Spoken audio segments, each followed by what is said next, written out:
gumamit ng escalator. Halika, let's go. Bawal gumamit ng elevator. Kaya dito kami sa stairway. 10th floor. Nakapagod.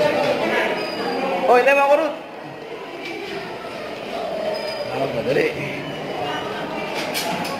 Sumasayaw ang building namin.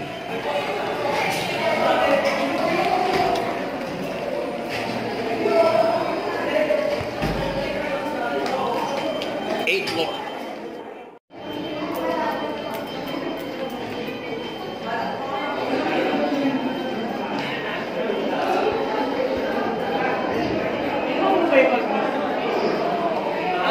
On the 7th floor. Pagod.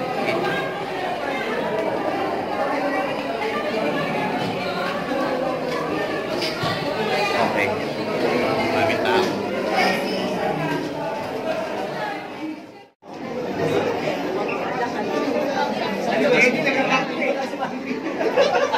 Baka may after sa tagal nun ha, tagal ng clip yun lang. Si Jello,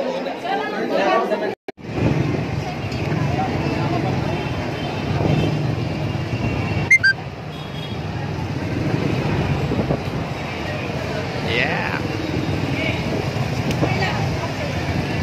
Okay, so ito na. Yan, lumabas kaming lahat sa aming maiden ko. Hopefully walang aftershock. Anyway, hope everyone's safe and sound. Kaya makinig kayo sa mga fire drills kasi importante yun. Anyway, gotta go. Bye. Keep safe.